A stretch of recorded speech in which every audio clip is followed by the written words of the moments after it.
It is just past 5:30, and if we could, we're here to convene the Public Safety Subcommittee meeting regarding the Regional 911 Calling Center. Mr. Clerk, if you could call the roll. Chairman Broderick. Here. Councilor Elliott. Here.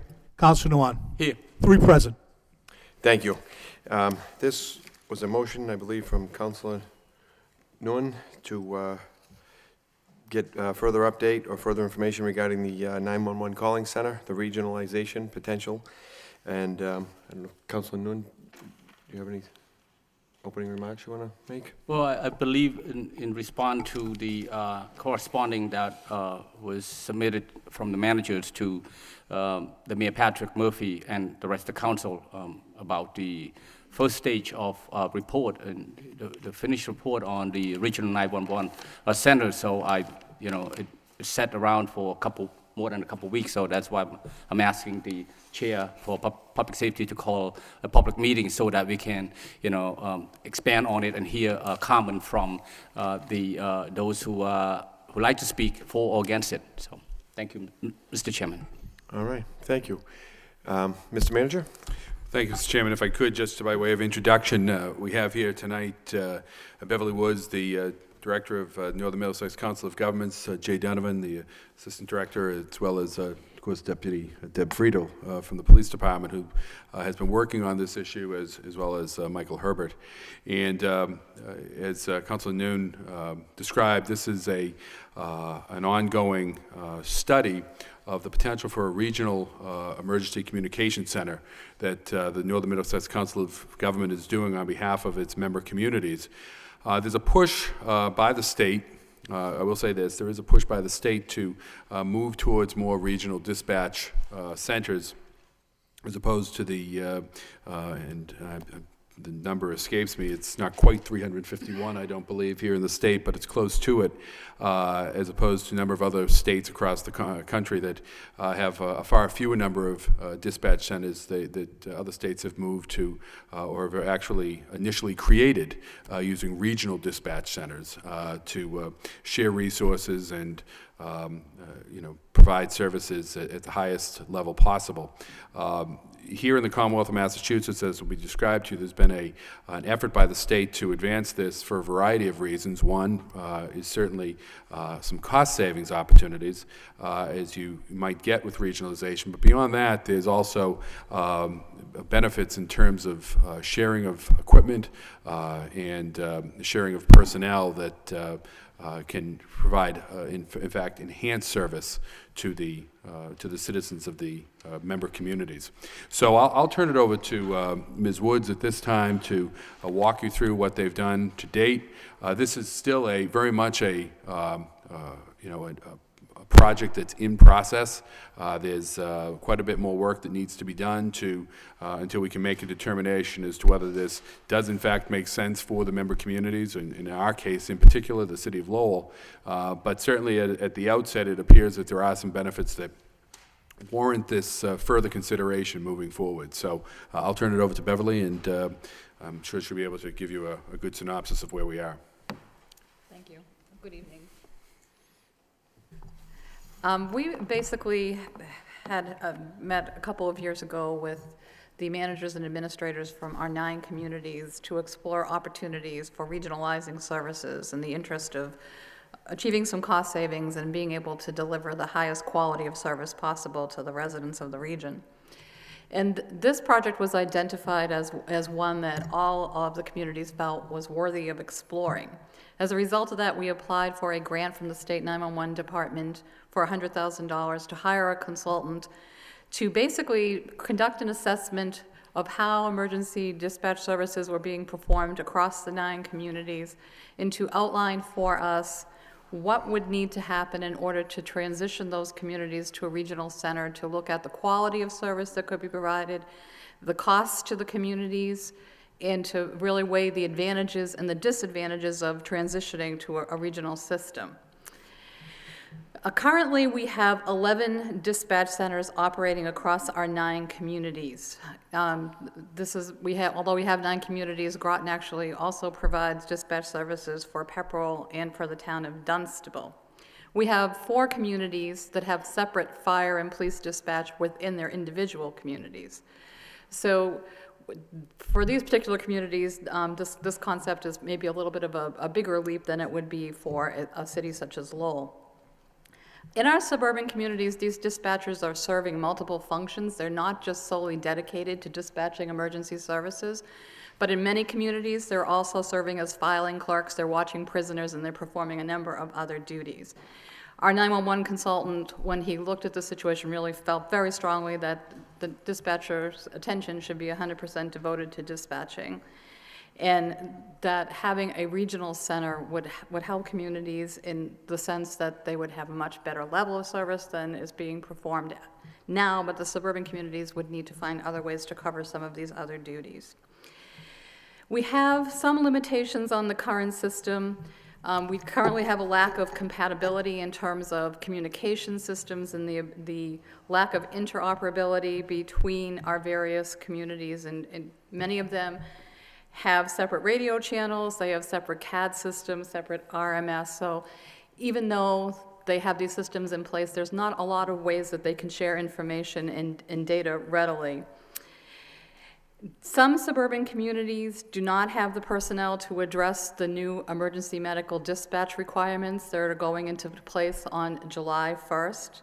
This particular system would allow them to have dedicated personnel for that task. And our communities are continually faced with the need to upgrade their equipment and their facilities. In the city of Lowell, you usually rebuild your 911 facility every 8 to 10 years. You're now basically into year 3 of your current facility. So this is a financial drain on the communities every time that this task has to be performed. We have a lack of capacity in terms of handling a large event or disaster. With a regional center, you have multiple personnel in the center. If the center is flooded with calls, and they can deal with large call volumes much more readily. And there's also right now a lack of career path or opportunities for advancement for current dispatchers. Particularly in the suburban communities where there's just a handful of dispatchers, there is no place for them to go when they're hired on as a dispatcher. In a regional center, there are management and supervisor positions. It gives the dispatcher a path toward advancement. Our consultant looked at the existing conditions in every community, spent a lot of time out in the communities with your emergency personnel collecting information and data. All of the data that you see in the reports is data that was provided by the local communities. And they identified a number of efficiencies that could be gained through a regional center, such as having multiple dispatchers on hand in the event of a large disaster. With a regional center, the dispatchers are all co-located. They're sharing information constantly, so response can be more easily coordinated across municipal boundaries. There's a dedicated dispatcher to handle emergency medical dispatch, which isn't a problem for the city presently, but it is a problem out in the suburban communities. And the dispatchers are able to focus on their task at hand, which is dispatching emergency medical services. Communities can more readily share equipment, software, resources, and staff, which they're now unable to do. As I mentioned before, there's an opportunity for career advancement. And the regional center would really be created as a turnkey operation. It allows the communities to take full advantage of substantial funding incentives that are offered by the state. Right now, if a decision is made to form a regional center, the state will fund 100% of the building cost, the equipment and technology cost, and all of the furnishings for the center. The only thing that they do not cover are land acquisition costs. Some of our communities were naturally concerned about the fact that there may be disadvantages to consolidating. And there is a certain loss of local autonomy, although communities have decision-making authority over the governance of the regional center and on all aspects of design of the center and the staffing of the facility. And in the suburban communities, the dispatchers now sometimes serve as that point of contact for the community. They do lose that person if they go to a regional center. We looked at a number of alternatives in terms of consolidation, recognizing that in the end we may not have 9 communities that all agree to participate in this, so we looked at various combinations of communities. There were 4 combinations that involved the city. Our consultant has determined that in fiscal year 2010, as a region, we were spending $4.5 million on operating expenses for emergency dispatch centers, plus the city of Lowell was spending an additional $2.2 million in capital expenses for their center. So in order to fairly distribute the cost of operating a regional center, a formula was utilized that it's assigned costs to each community based on call volume and population. There are other formulas that can be used. We chose this because it's the one that is most commonly used throughout the country. Under partial consolidation options for Lowell, we looked at Lowell and Dracut. Under that scenario, Lowell would save about $53,000 a year. Dracut would save about $202,000. We also looked at an alternative that involved Billerica, Lowell, and Tewksbury. However, we've made presentations out in all of our communities so far, and Billerica has decided not to participate, so we've kind of eliminated that as a feasible alternative. We looked at a consolidation option that included Dracut, Lowell, Tingsboro, and under this scenario, with the formula that we currently have, the city would not see any significant savings. Dracut and Tingsboro would save a substantial amount of money. In other areas of the state, there have been adjustments to these formulas to assign the cost in such a way that all communities realize savings. So I just want to point that out. There are ways to modify and tweak this formula so that every community benefits going forward. We looked at a consolidation option that included Chelmsford, Dracut, Lowell, and Tingsboro, under which the city would save $86,000 a year, Chelmsford would save $83,000, and Dracut would save $211,000, and Tingsboro $275,000. Then we looked at a full consolidation option that included all 9 communities, and under that scenario, the city would save about $500,000 a year, and as a region, we would save $2.5 million overall. We have made presentations to the chief elected officials in each community to determine whether or not they're interested in moving forward with the next phase of the study. And the next phase of the study really looks at implementation issues. To date, we've had only 2 communities who have decided that they do not want to move forward, and that would be Billerica and Westford. And our other communities have indicated that they're interested in at least going forward with the next phase of the study. This does not commit them to participating in the center ultimately. We had our consultant go back with that information and to recalculate the numbers to look at what would happen if 7 of the remaining communities decided to consolidate from a cost perspective. The city of Lowell would save about $500,000 per year under that scenario, and as a region, we would save $2.1 million. At this point in time, we have submitted an application to the State 911 Department for funding for the next phase of the study. We expect to hear back on that within the next month or 2. And this study would look at potential locations where we might site a regional facility. Right now, we're focusing on publicly owned properties because the state does not cover the land cost. The study would also look at establishing a regional lockup facility, which our police chiefs have all expressed a very strong interest in. And they would also look at the best approach for transitioning current dispatchers to a regional facility. In other consolidation projects, there has never been a situation where a dispatcher has lost their job. They've been successfully transitioned to the regional facility, and an approach has been used so that no dispatcher loses their seniority, and they're all brought in at least the salary that they're currently earning. And I had spoken actually to a town manager in one of the areas that's being consolidated, and he told me that from the time they started studying the project to the time that the center was actually being constructed, enough of dispatchers had left through attrition that they actually had to advertise for additional dispatchers to man the center. And our consultant has been involved in 35 of these consolidation projects and has basically said that he has never seen a situation where an individual has lost their job because of this. We're currently working with the Sheriff's Office to explore the possibility of establishing a regional lockup facility. We had a meeting a few weeks ago with the Sheriff and the Director of the State 911 Department to discuss the possibility of establishing such a center at the Billerica House of Corrections site. And there is some work being done by the Sheriff's Office and the state in terms of exploring how that might be funded. Following the completion of the implementation study, we'll come back to each community with the results of that And each community will need to make a decision at that point in time as to whether or not they want to be part of the regional center. In order for the region to access funding for design and construction of the facility, there needs to be an official and formal commitment on the part of the communities to participate. We're right now working with the State 911 Department to update some of the cost estimate information that you see here based on the most current fiscal year numbers, and we'll be providing that to you in the future. That's basically a synopsis of what's contained in the study. We, as the city manager has said, we are really in the midst of this study. The implementation plan will be necessary to really give you the full picture in terms of whether or not it makes sense for the city to be part of a regional center. And we expect that we'll have that product available by the end of this coming fiscal year. Okay, thank you.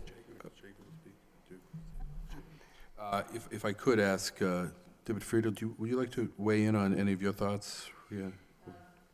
Just a couple of key points. I've been involved for about 18 months of meeting pretty regularly on this project, so there's been a lot of work that's gone into this, a lot of data that's been supplied to the consultants to help them do this analysis. They've done site visits. We've had a lot of concerns that we've been able to address and raise and work through over these 18 months, so a lot of the law enforcement participants that have been at the table and on occasion the fire participants that have come and the various other officials that have been there, we've had a chance to sort of talk about this for quite some time. But a couple of the key things that I think that folks need to recognize is that in the time that we started meeting, at first there was no commitment for money, and now there is a commitment to fully fund this. So it seems to be a rapidly evolving project at the state level that they really want to move in this direction.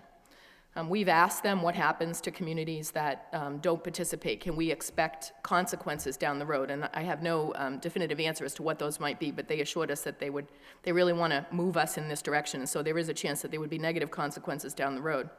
But again, I have no further information on that, just a response to a question that was asked by a local chief. I find some comfort in the fact that we have full design and governance decision-making capability at this level. We can design what fits the needs of Lowell and the participating communities. So any concerns that we have, the representation of individuals that participate from Lowell and the various communities on the police, fire, EMS side, we have full design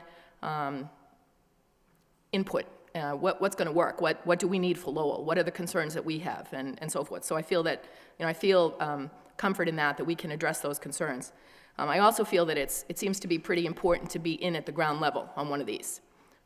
We have had the opportunity to speak to some of the folks from Essex County, and now that the work is largely completed in Essex County, they have communities that are wanting to get in on the project, but they've missed out on the opportunity to have really any input on that design level. So I think it's important that if we're going to proceed, that we need to be in at the ground level on this. And I think one other point that I'd like to make is that the realization that a communications room in Lowell has a life expectancy of no more than 10 years. More realistically, it's about an 8-year shelf life for a comm room, and we're rapidly approaching year 3 of the recently constructed communications center in Lowell. So no matter what we decide to do, at some point in the near future, we're going to need to build a new comm room for the city of Lowell, whether it's outfitting another section inside the police department or doing some more construction to upgrade it. It's always about space issues and technology changes and the need to upgrade. So that's a realistic consideration that we have to be mindful of, that we're still going to expend some costs down the road if we don't proceed in this manner. And that would not be funded by the state under the current discussions. So I think that's about it for now for me. Thank you. Thank you. Excuse me. At this point, I think we have 3 folks registered to speak. Mr. Clerk, do you have the list, or did you give me? All right, I can call them. Okay. We have T.J. Cooper. If you could please just state your name and your address. Thank you. My name is T.J. Cooper. I'm the president of AFSCME, Local 1705, and I am a dispatcher. Many of them are here with me tonight. There's about 13 of them. These are the men and women that stand to be laid off if a regional dispatch center is built. We do have some concerns, and I'll go over them briefly. We do have concerns about rehiring. That is, if we are rehired, there is no guarantee that we will be rehired. I myself have been on for 20 years. The woman behind me has been on the longest, 23 years. And it's pretty sad to think that we possibly could not have a job. There's no seniority, and as far as I know, they're not unionized. And that's disturbing to us as well. The median years of service for a Lowell dispatcher is about 11 and a half years. Combined, there's about 303 years of experience in that room. And we want to know, what is going to be the cost to train the dispatchers? There's some of these communities that could possibly be involved in this regional dispatch center don't even do fire dispatch. And they're certainly not used to dealing with a 6-alarm fire like we just did on Friday. They're not even trained in it. Also, what is the cost of a new CAD? What is it going to cost to train the firefighters, the police officers, civilians, dispatchers? I didn't see that in your report. I went over this weekend a 100-page document that I really didn't have all that much time to read. I just kind of skimmed through it. I don't know if you've all had the opportunity to read it. It's the study that they did. But what is going to be the cost of training all those people on this new software? And how are we going to transfer our historical records? How are we going to get police reports onto this new system? Where are the reports going to be kept? Are they going to be kept at the police station still, and the fire station? Or are they all going to this regional dispatch center? No one seems to know that either. And I heard Ms. Woods say earlier that no one has lost their job. I went searching for regional dispatch centers throughout the state. I kept being told they're down at the Cape Cod. I called there this afternoon and spoke with a few people, and it's true, nobody has lost their jobs because they left the police dispatchers at the police station, and the only thing they regionalized was fire dispatch, and they felt it was important to keep those two separate. I could be wrong, but I'll have to ask Ms. Woods. That's what I was told this afternoon. And in the event of a significant storm, for example, Halloween was a bad storm, or fire, like last Friday, I mean, what would happen to the regional dispatch center if all the telephone lines went down? Because we've lost our phone lines in Lowell. What would happen if the PSAPs went down? The PSAPs are the public safety answering points. Right now, if Lowell should lose their PSAPs, we would call 911, and they would send the van down, and we would dispatch out of that, answer phones out of that. How do we do that for 9 communities or 7 communities? I mean, right now, Lawrence is Lowell's backup. If the 911 center went down, our 911 calls would be directed to Lawrence. They paired us up with Lawrence because they're similar in size and they're supposed to have the same amount of staff, which they don't. How are they going to call us back? How are they going to? That's not clear either. Also, again, the city did spend money in 1998, 2008, and now they're proposing to spend even more to build a room there's nothing wrong with right now. It's not quite 3 years old. They just spent $2.5 million in that room over there, and there's nothing wrong with it. In some of the communities that are in this proposal do have newer buildings. They're in great shape. Lowell, Tewksbury, Chelmsford, Dracut, they all have beautiful police stations, and they're not that old. And as far as copies of tapes, logs, how will individual departments get them? Like, for example, if Lowell were to have a shooting tonight, if there was some type of homicide or bad crime, robbery, the criminal detectives often come down and want copies of the 911 tapes right then and right there. In addition to, if there's a fire, they'll want me to print all the 911 calls that came in so they can see where they were coming from to go and interview witnesses. How do they do that? Do they drive to the community wherever this building is built and go get it? Or that's unclear too. And I think, there is an advantage to having trained dispatchers sitting in those seats. I've happened to be in a hot seat many of times, and being knowledgeable of the area, of the streets, of the routes, of who to send where and when is key. I don't know that I could do that for 7 communities. I don't live in Lowell. I happen to live in Tewksbury, but I learned Lowell very quickly. I don't know that I can do that for 7 communities. And the study that I read, that I went through, also address displacement, and they said that some departments are still going to have to maintain people at the station, and there's really not much of a savings there. Like, for example, Draycote or Tewksbury, they're still going to have someone sitting at the window to answer people that come in. People do come in for reports or even to report emergencies. So you're still going to have a body sitting there, and you're going to have a supervisor in the station as well. I just don't see the savings in that. You're still going to have to keep employees there. And if you looked at the top salary of a dispatcher in Lowell, which is about $40,000, and you times that by the number of dispatchers, which right now is 26, we're down one position, and you divide it by the citizens, it costs each citizen in Lowell about $9.76 a year to keep a Lowell dispatcher in that chair, or it's 81 cents a month. I don't see the savings. Most of the police officers and firefighters that I've spoken with are against this as well, and we have the support of the Lowell Patrolmen's Association also. This study also looked at each communication center and gave them a passing grade on several things, and Lowell passed on everything. They didn't find anything faulty with Lowell, and that went as far as the condition of the room for expansion, the storage of equipment. We had a good CAD, good radio system, good furniture, good telephone system, lighting, HVAC, reliability, generators, security, and fire protection. If we spent all this money, I don't know why we're looking to spend more. I don't know why we're trying to fix something that isn't broke. And I do have some concerns with some of the communities that they're trying to pair us up with. Lowell has about 130,000 citizens. I don't even know what Groton has, probably under 30,000 people. We're not really being paired up with communities that are, and for example, I happened to work last Friday when we had that horrible fire on Chestnut and Willow Street. And I guess the only positive light I could see that came out of that horrible fire was the time of day in which it came. That fire started at 3:30 in the afternoon. My dispatch center was running with 4 dispatchers that day, simply not enough for a 6-alarm fire. And the benefit was that we were changing shifts. So dispatch center went from 4 dispatchers to 8. We held, Deputy Ryan held all the day shift officers over and emptied out both roll calls and had them right out on the street. We had a lot of extra personnel. We had 11 pieces of apparatus for mutual aid that came in for that fire. They came as far as Haverhill, Nashua, Pelham. And I have to tell you, that personal experience of last Friday, we were completely overwhelmed. I mean, it was a lot. There were 8 of us, and there was a lot going on, and we were stressed, but we got through it.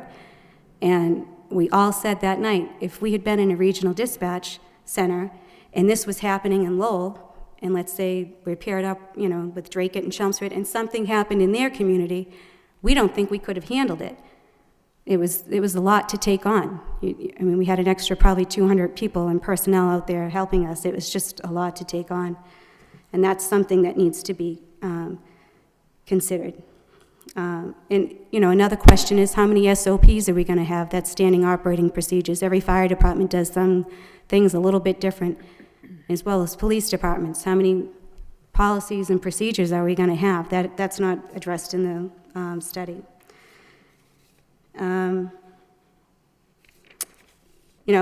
again, when talking to people at the Cape this afternoon, they're out on Otis Air Force Base. I think they dispatch for about 7 communities, and it's fire only. They said we knew we wanted to keep it separate. We don't want to combine police and fire. They're 2 different entities. And, those are some of the concerns that I have about it. Most importantly, my staff, there's no guarantee that they're going to have a job.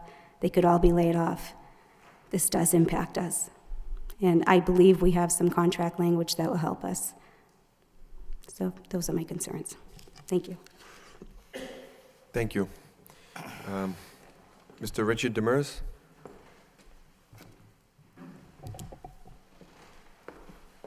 Good afternoon. My name is Richard Demers. I'm a resident of Lowell at 44 Lamb Street.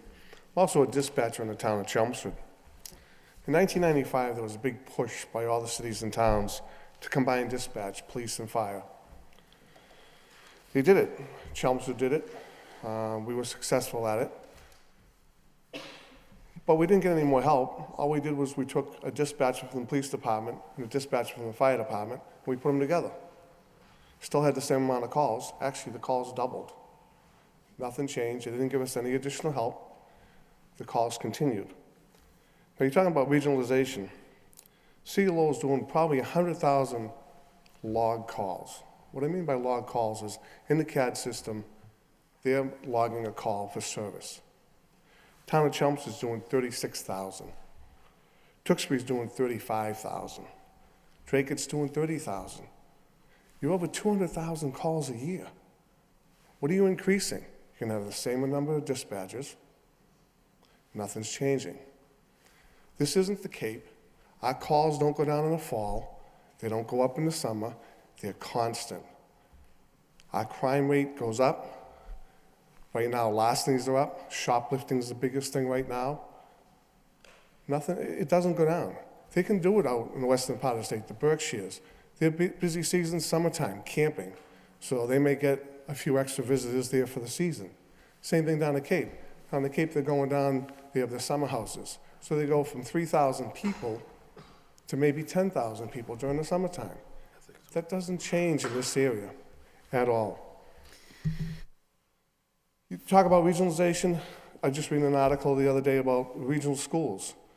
They want to put an addition over at the Brittle Regional Voc. Drake doesn't want to put any more money in because they feel they're paying enough money. I hear it at the council meetings, the wastewater treatment plant, the water on the boulevard. This town's not paying their fair share. That town's not paying their fair share. They owe us money. What do you think's going to happen in a year or two down the road when the government and the Commonwealth says, you know, we funded this long enough. It's time for the cities and towns to pick up more of the tab. Where's the money going to come from? The cities and towns. And the people are going to sit there and say, well, it's not our dispatch center. What are we getting out of it? Oh, we're going to get an emergency call. Or we're going to be like out in Nebraska and Utah. Excuse me, Mrs. Jones, let me look. Oh, you didn't pay your primary tax for your emergency service, so call someone else that cares because we can't help you. We talked earlier about the fire in Lowell. You have 9 people handling one fire, okay? And they were overwhelmed, and that's what's going to happen in regionalization. You're going to have all these communities calling in for something going on, whether it's in Chelmsford or Drakeit, Lowell, Tingsboro. Put everybody here in the council chambers on the microphone, have them all talk differently. Have somebody do the council prayer, have someone do God Bless America, and go down the line and listen to what that's going to sound like. Confusion out of chaos. That's all you're going to create. And on top of that, we are going to lose our jobs. I'm sorry, I don't guarantee that we're going to have a job. They can't guarantee it. We can apply for it, but I think that's the bottom line. As far as state police, they're going to continue to get all the cell phone calls. That's not going to change. The other part that gets us is ICS. We do ICS training, which is instant command training. The new training they're teaching today is they're telling fire chiefs, police chiefs, when you get to the scene, step back away from the scene. Take the whole picture. In a regionalization system, how can you do that? You can't step back. You get everybody involved in this room, involved in that incident. So you can't step back and take a bigger look at it. When Lowell has an incident on the line or something, they can call the bordering town and say, hey, listen, we have a storm going on over here. Can you guys bring some people over to the line? Sure. We can listen to the radio. We know what's going on. We can strategically move cruisers into that area to back them up. In the regionalization, you're all going to be focused on that one incident, and people are going to be missed. They're going to miss out on a call. Something's going to happen. Something's not going to get dispatched. And do you think they're going to blame the city council? Nope, they're going to blame the lonely dispatcher that's sitting there behind the desk. It's your fault you didn't dispatch.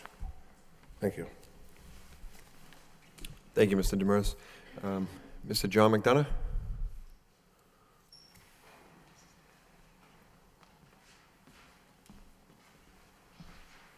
First of all, I want to thank all the city councils for your excellence in service. Thanks for lending us your ear this evening. Biggest problem we have is when you call 911 on your cell phone, it doesn't go next door. Anybody in this room could have a medical incident right this instant. Nobody in this room knows where the phone is except for maybe some of the employees. So we jump on our cell phone. It goes down to Framingham. If we should have an accident, the Framingham dispatch from the state police perhaps could misunderstand who we were calling from and send us over to the Ludlow Police Department.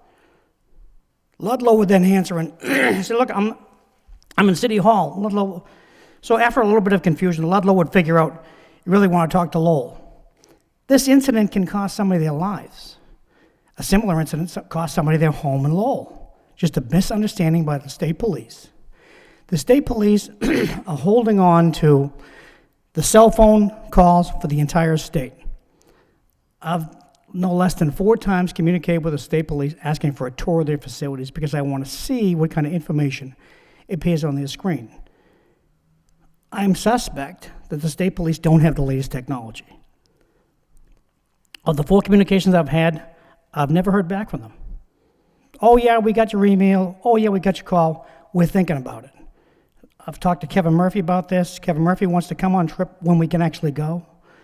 I think until you guys get the cell phones off the state police, you have to keep all of your dispatchers local because they know where everything is. They get the calls secondhand, and I just think that we're over half the calls are coming in on the cell phone. You guys shouldn't even begin to think about this until when I call from this room on my cell phone, it goes next door. It shouldn't go to Framingham. Thank you for your attention. Thank you, Mr. McDonough. At this point, I would open it up to the council and any, if there's no more speakers, anybody else wish to speak? Mr. Rudy? Well, you're always welcome. Come on up.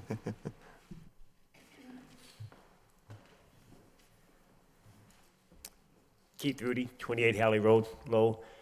I guess I'm very confused, first of all, that we just built a brand-new center. And when the council was bonding that, I remember the vote, being here the night of the vote, it was stated that we got a state-of-the-art center for 20 years. And now I'm being told that we might only last 10 years. So it's a little surprising we've invested that much money. But I think it's all in preliminary. It's pretty hard to speak on the facts because there is no facts right now. It's all in planning stages. But I just want to say that low taxpayers are on the tilt for the $2 million, 2-point-something million dollars for the bond. So I just wondering if the communities are going to come into Lowell, are they going to help offset that bond? Are they going to pay for the services that they're going to provide using our center? Because I'm assuming our center must be one of the bigger ones around in this area. Again, I know everything's in the preliminary stages, but anytime they talk about consolidating, there's no doubt. And you can look from here across the country. People are going to lose jobs. If not immediately, they're not backfilling positions and stuff like that. They call it cutbacks or whatever, but I can't see that they wouldn't realize savings unless they were cutting back on their workforce. That's where most of the money that the savings are going to be realized is on cutbacks of the positions. So I oppose it, but I wait to see when more facts are coming out about it, and I know people are just talking about it. I would really appreciate if the manager from Lowell, that's the community that I handle, could inform and meet with the local as we're going along step by step to allow the input of the employees who actually provide their jobs day to day. So I think that would go along well with the union to at least know from step to step where we are and to have some input for the employees. Thank you. Thank you, Mr. Rudy. Mr. Manager, if you want to respond briefly. If I could, thank you, Mr. Rudy, and thank you to all the speakers. And I have a number of things that, some good points, that some good questions that were raised, and some, I think the point of one of Mr. Rudy's points was that this is still a work in progress to determine what makes sense for us. But certainly as we go through this, it's my intention to meet with the union to discuss this and to take their questions and requests for information and to make sure that we're properly covered and that our employees are properly protected. Thank you. And I'm going to open it up to the council, but I think that's important. I think this is maybe similar to the health insurance issue where it potentially is a big change, and any change is scary, and people's jobs, they feel their jobs are on the line. Communication needs to be open so that everyone knows what's going on, and it is just the information stage at this point in addition. Councilor Laurie? Thank you, Mr. Chairman. I want to welcome the members of NEMCOG here tonight. I sit on the board, and I've had an opportunity to follow this a little bit as we've gone along. My major concern is the regionalization isn't being done for many of the cities and towns because there's a problem. It comes down to state funding, if I understand it right. They're going to cut out local state funding if we don't join the regional center? I think they're not going to fund us for the improved equipment. We would be on the hook for that. Okay. There is going to be a mandate of improved equipment that is going out there. In part, I think, to deal with the issue that Mr. McDonough raised of the cell phones. That's one of the problems I have with the state, is I'm mandating to the local towns, basically, what's best for them. Just a couple of questions. Who's going to run the center once it's up and going? I don't want to jump in and answer all the questions, so I should probably, but I think that's the purpose of this next phase of the study. I mean, one of the things that, one of the conversations that we've had with the work group, which is the fire and police chiefs of your communities, is there is a very strong opinion that there needs to be a governing body that includes equal representation of all participating communities. So right now, there's been discussion about there being basically one body that might be comprised of the chief administrative officers of the communities that participate, and then a technical board that oversees issues related to technology and standard operating procedures and all of those other elements that go into managing and running the center. So this next study will look at the options for governance for this. And that's a question I have now. Even if they did keep all the employees, which I hope they do, who would they work for? Would it be like the regional school? It would be a regional entity? In all likelihood, yes. With a vote or, a control by each of the member communities. Similar to, we don't have one in this area, but, we have the regional school, but in other parts of the state and other parts of the country, they have these regional entities, regional schools, regional water, regional public safety services, regional dispatch. It's very popular throughout the rest of the country. I'm looking, we already have 2 towns dropping out, Billerica and Westfit, and my concern is if Lowell did enter into an agreement, what happened if Tewksbury and, say, Groton and Drake decide to pull out? Who pulls their share of the money in?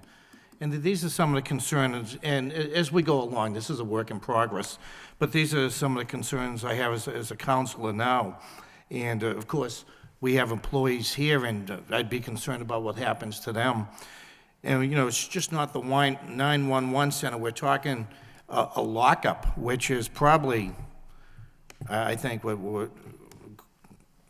it probably would be the biggest benefit is a local lockup. And again, we have, I think, employees at the Lowell Police Station for lockup. And it concerns me about losing local knowledge. I'm very comfortable with Police Chief Kenny LaValle, Deputy Chief Friedel, and Artie Ryan having a large say in what goes on in the city. To give that up to a regional, that's a little bit of a concern for me. Thank you. Thank you, Councilor. Councilor Rita Mercer. Thank you, Mr. Chairman. I thought I might have been one that remembered the very famous words when I went to the opening night at the Communications Center, and it was a great state-of-the-art facility. I was very impressed with it, and I kind of remember the words that it would be there, new and in progress for 20 years. And now I'm hearing 10, and if we're lucky, maybe just 8, because it might not even be 10.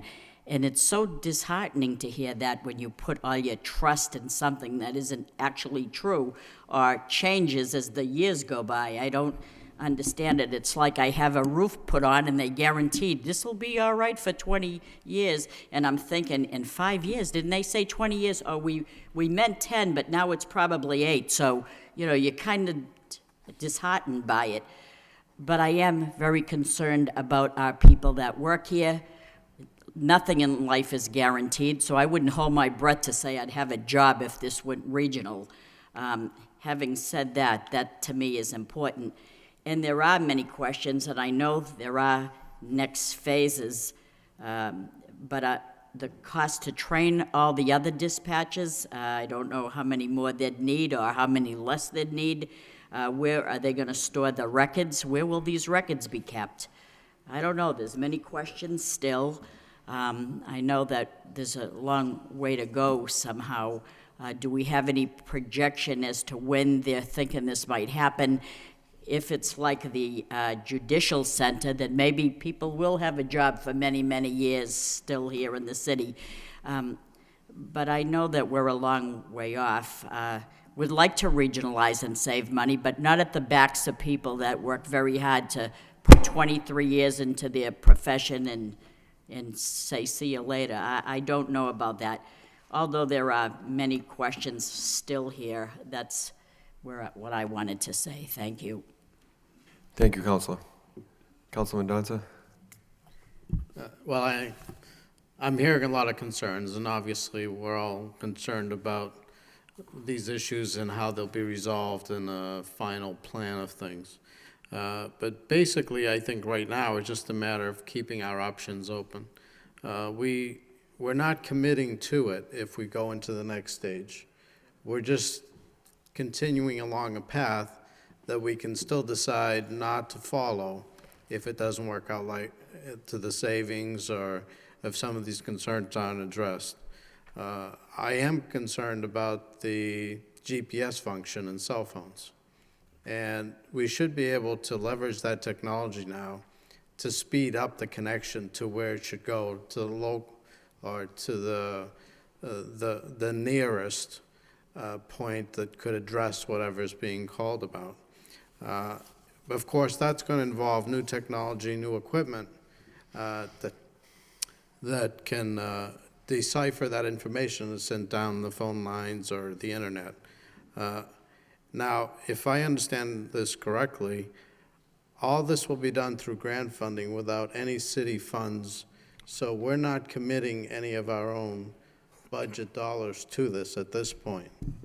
And even in the future, the savings, I mean, we're looking at this, the savings is not in how much we would be assessed, so there's more than enough money there to cover all positions, et cetera.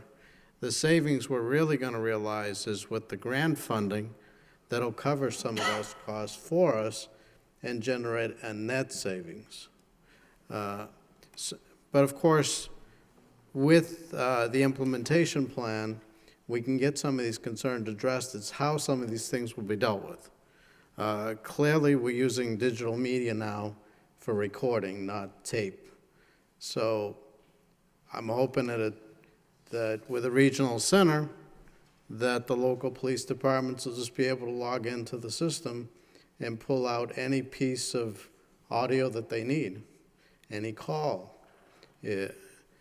But of course, that'll need to be detailed how it happens, and our local public safety departments need to be comfortable with how it would work before we commit to going forward. All in all, I see this as a no-win, or not, it's a win-win going forward, because we still have the opportunity to say, no, it's not going to work for us if the concerns are not addressed. So at this point, I see no other option, really, other than going forward. It's in our best interest right now. Thank you. Thank you, Councilor. Councilor Elliott? I appreciate the information, and there are a lot of questions, but I have to say, I'm able to make my decision right now because this is going to require a separate authority. It's going to require a separate organization, even maybe a multi-tiered organization, and I don't think that is a good idea. I understand that those I understand it may work in other parts of the country, Mr. Manager, as you stated, like other similar services. But there are a lot of questions that have been answered, that would be answered in the implementation phase. But personally, my feeling is that we should have less authorities, that we should have less independent boards doing these things, because it's going to get into a tug of war, and I don't disagree. At some point, the state is going to say, like they have on other areas of the budget, we may not fund this, we may fund it. I think one of the biggest concerns was mentioned by Mr. Demers. The city has 100,000 calls, and as well as TJ Cooper. It was apparently, they were overwhelmed with the fire, and I can just foresee something like that happening, as well as other situations happening in the region. I guess my other concern is that Billerica and Westford already pulled out. They haven't expressed any interest. Do we have an opinion from other police chiefs and fire chiefs in the area, what their thoughts are on this? I can speak to, Have they submitted Westford and letters? Billerica, by the way, are two of the communities that currently have separate fire and police dispatch. Right. So this was a big leap for them culturally, which was one of the reasons why I think they decided not to participate. But both communities did pose a question to us in terms of if this project went forward and they decided they wanted to join later, would that option still be open to them? So I don't know that they've totally closed the door. At this point, we've had support from Lowell Fire and Police Chief, and also from Tewksbury and Chelmsford. And I know in Tewksbury, they looked at this, and in many of the consolidation scenarios, they didn't stand to necessarily save a lot of money, but they started costing out what they would have to spend on their current dispatch center over the next several years for equipment and technology costs in order to keep pace with requirements, and decided that this was essentially financially a no-brainer for them. And they're one of the communities that would still have to have personnel at their front desk because their dispatcher is now the face for the public. Thank you. So that's good information, but I also have to go back. We did just spend $2.5 million for a state-of-the-art facility, and it's working well. I understand the need to look in the future to see what those costs are, because there are always maintenance and equipment upgrades, software upgrades. But I really have a problem with setting up another entity within the city that's going to operate independently, and it just seems like it's not the best way to approach it. Saving money on a regional basis, I understand you consolidate, you share resources, and that incentive is the state funding for 100% if it holds, and I have no reason to believe that it won't, but I think for the city of Lowell, setting up another independent authority to run public safety is not the way to go. Thank you, Councilor. Councilor Nguyen. Thank you, Mr. Chairman. I do hear a number of good things as well as concern. Some of the good things is that this regional 911 call will share resource, equipment, and personnel, cost-saving opportunity, easier to set up a consistent standard across the region. But also I hear the concern that a number of people raise is the hiring. And there's no guarantee whether or not, or if there is, I didn't hear tonight, that they will retain their job and their seniority. The other concern I heard was, I don't understand that share in terms of the cost for city and town. But the concern I have is that what happened when one of the partners, didn't pay the share. Who's going to pick that up? Is the state going to pick it up, or the other city and towns have to pick that up? So those are some of the concerns that I heard as well. All in all, I feel that going to the second stage, it's not going to cost us any money. I'd like to see if we can look at this because this needs to be studied in depth to determine the best delivery system. And while doing that, I feel that we need to we need to address the concern of the speakers, particularly all the dispatchers, not just in Lowell, but also other city and town that soon-to-be partner, if that's the road we're going to, heading to, that to guarantee that they will retain their job and their seniority. So those at the same time, while we go into the second stage, we need to assure the people that their job will be retained and their seniority will be, sustained. And that's the important thing. It is a balancing act between the most efficient delivery system, cost of delivery, and also the emotional, of course, the political aspect of the delivery system. Whether we admit it or not, there's some emotional and political aspect of it in making this decision. And I am like Councilor Mendonca's, that it is a win-win in a sense that let's just explore that option. While we're doing that, let's talk to the dispatchers and the union, assure them that they will retain their job, they will keep their seniority. And when the second phase study complete, we can make a decision whether or not it's going to be good for the city, because I'm looking out for the city of Lowell. I don't really care as much for the other city and town because I don't live there, frankly. Thank you. Thank you, Councilor. We're running short on time, but just briefly, I think we heard some good reasons why it might work, and I think we heard some very good concerns. I have a huge concern over creating a new board and who's going to, what's a control issue, who's going to be controlling.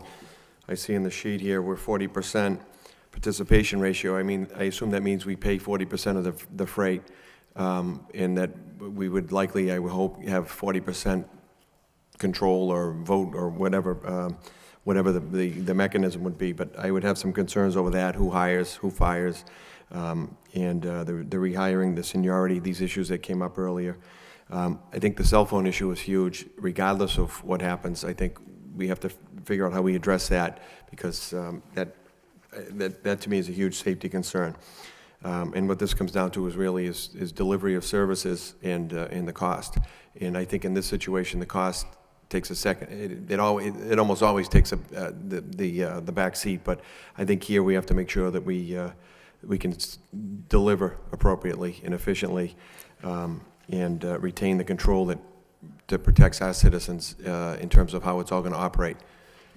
Because I'm sure we'll be paying our fair share in the costs. But I do think that it's at this point here, I support moving forward in terms of gathering more information. I made a list of this in case others didn't have paper and a pen, of the concerns that were raised tonight, and I'm hoping we can get those addressed.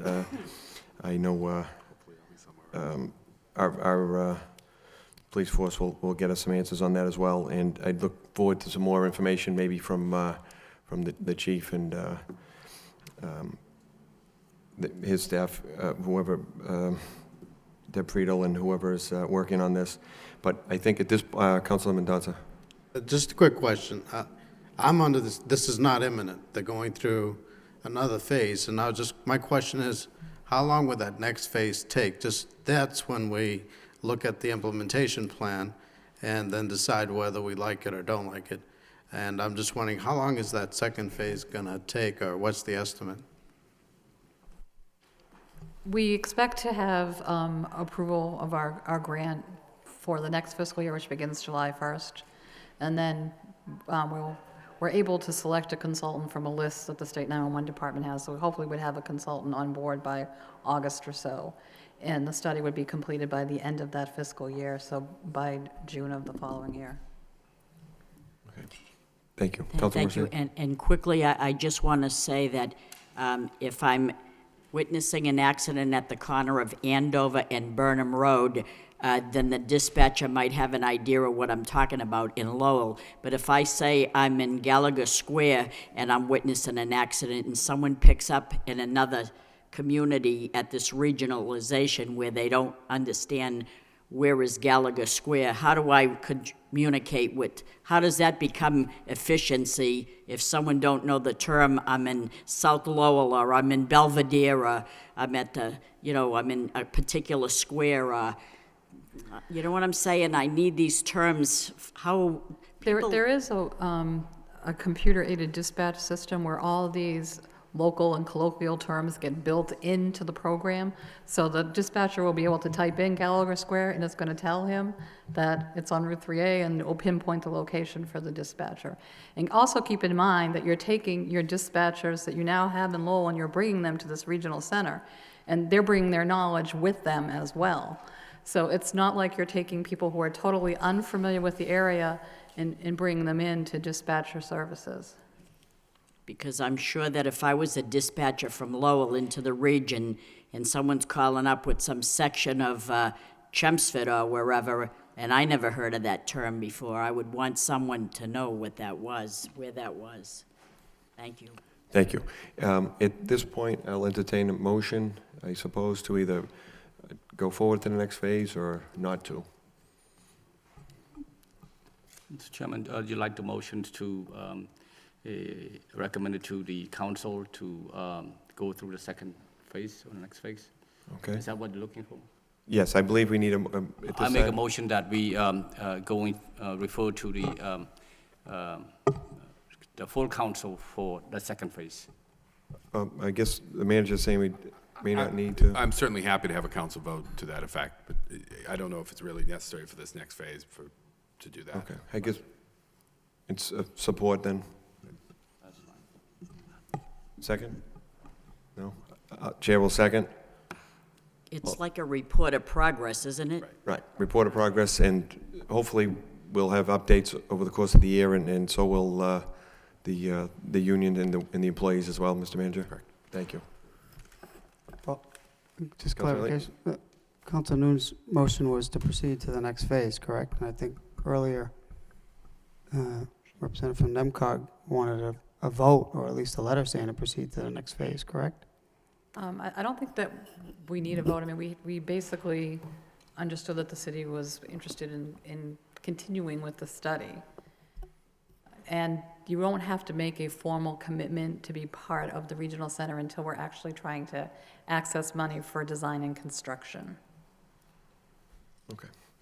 Well, So in other words, the next phase has already been decided for us. Correct. It hasn't been decided. We're still participating in the process at this point in order to bring something to the council at a later date. All right. Well, there's a motion on the floor. so roll call, please, Mr. Clerk. Yes. Counselor Elliott, No. Counselor Nguyen. Yes. 2 yeas. I think that's all we have before us this evening. Thank you, everybody, for coming out and speaking, and look forward to an update. Some more people for a show.